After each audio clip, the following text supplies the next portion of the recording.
Bonjour à tous, ici le Rebel Scientist et dans cette vidéo, nous allons voir quelles sont les différences de fonctionnement entre un moteur essence et un moteur diesel.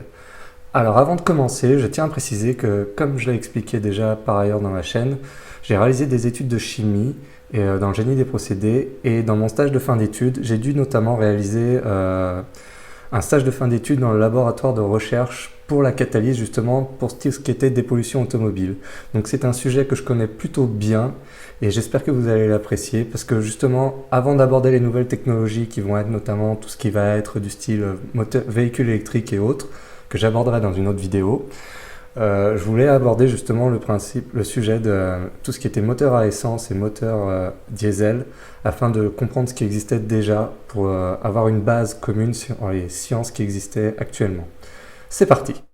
Et nous allons donc commencer par le fonctionnement du moteur à essence. Alors ce qu'il faut savoir déjà, c'est que ce type de véhicule est plutôt avantageux pour ceux qui ne conduisent pas beaucoup, car à même taille de réservoir comparé aux moteurs à diesel, ils vont être en général un peu moins performants.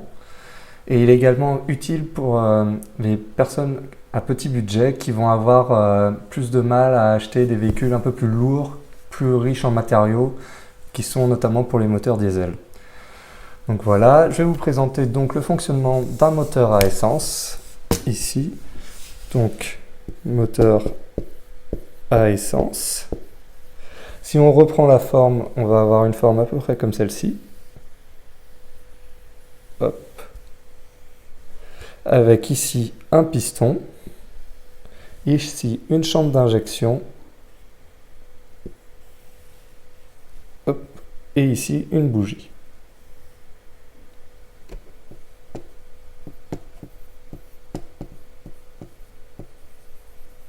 Injecteur, et ici la bougie. Donc si on reprend le fonctionnement, ce moteur à essence fonctionne à 4 temps. C'est également le cas pour les moteurs à diesel, mais ils n'ont pas exactement le même procédé. Donc si on reprend, ça commence avec une admission ici, dans un premier temps, une admission de l'essence dans la chambre, avec en même temps le piston qui va descendre, pour justement augmenter le volume du moteur et avoir une chambre au volume plus important pour accepter à la fois tout le combustible qui va rentrer, donc l'essence, et aussi accepter en même temps de l'oxygène pour rentrer. On va avoir ensuite, dans un deuxième temps, la soupape qui va se refermer et qui va aussi comprimer le mélange avec le piston qui va ensuite remonter du coup, ici. Donc là, si par exemple on met des soupapes pour permettre d'accepter, elles vont se refermer. Ensuite, dans un troisième temps, on va avoir l'allumage de la bougie. Donc si elle est ici, on va faire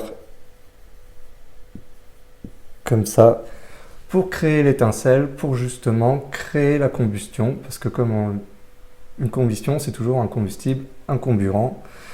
Et une étincelle ou une source d'ignition, on va dire, pour créer justement cette combustion. Donc à ce moment-là, le comburant va être consommé. Et ensuite, on va avoir dans un quatrième temps, à la fin du troisième temps, on va avoir justement la pression qui va augmenter, qui va repousser le piston vers le bas. Donc on va avoir un quatrième temps, le piston qui va redescendre. On va avoir tout ce qui va être déchet qui va être éjecté de la chambre.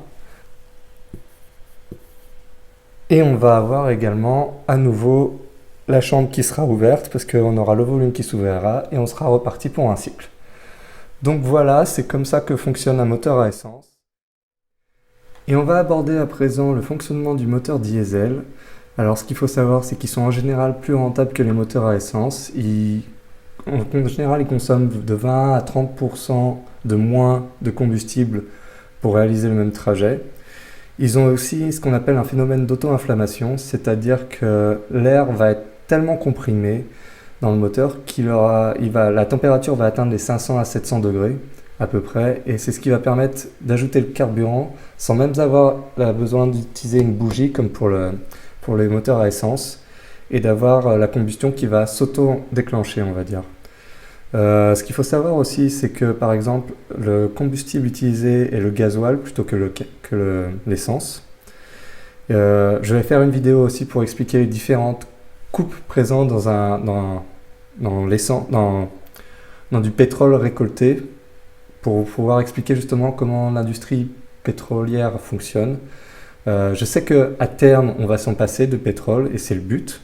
Mais comme je l'ai dit, il faut comprendre un peu le fonctionnement de ce qui se fait actuellement pour pouvoir aussi voir, ne pas demander des scénarios totalement absurdes.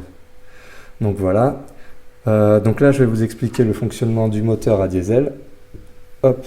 Donc au niveau forme, la forme est très similaire à celle d'un moteur à essence, avec la même forme, un piston également ici, et une chambre d'injection ici. Alors, ce qu'il faut savoir, c'est que ça va fonctionner de la même façon que pour le moteur à essence. Hop, donc là je vais écrire diesel. De la même façon qu'un moteur à essence, on va avoir un injecteur, un piston, sauf que la différence, c'est que dans un premier temps, on va non pas accepter directement l'injection du combustible, mais on va recevoir dans un premier temps l'oxygène. C'est-à-dire, on va avoir ici l'oxygène qui va rentrer en grande quantité. Alors, ce qu'il faut savoir, c'est que la combustion dans un moteur à diesel se fait avec un excès d'air. Et donc du coup, ce qui va se passer, c'est que ici on est dans un ratio de 1 pour 1 à peu près, et ici on va avoir largement un excès d'air qui va favoriser une oxydation complète du combustible. Ce qui va se passer, donc, lorsque l'oxygène va rentrer, il va pousser le piston vers le bas. Donc, dans un premier temps, ça va faire ça, pour avoir une plus grande quantité d'oxygène qui va rentrer. Ensuite, dans un deuxième temps, on va avoir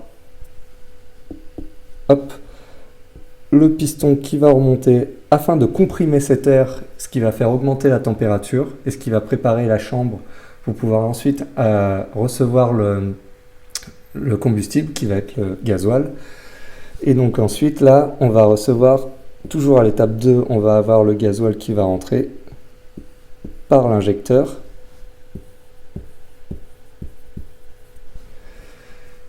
Et donc à ce moment-là, on aura à la fois dans un endroit très comprimé le gasoil et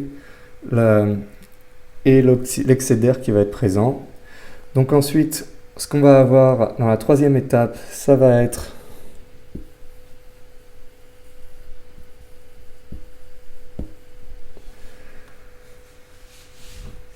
l'injection, donc c'est la fin de l'étape 2, le début de l'étape 3, et la combustion,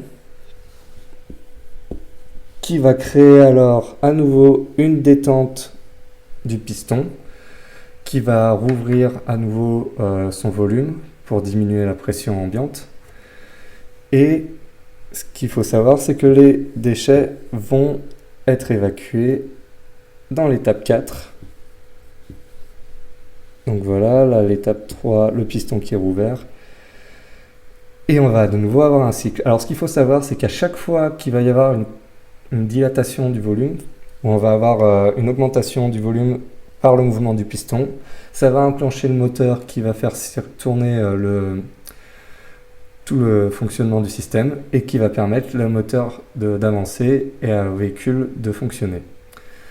Voilà. Alors ce qu'il faut savoir, c'est qu'en général, les véhicules diesel vont être plus chers à l'achat que pour les véhicules à l'essence. Ils vont être également plus bruyants.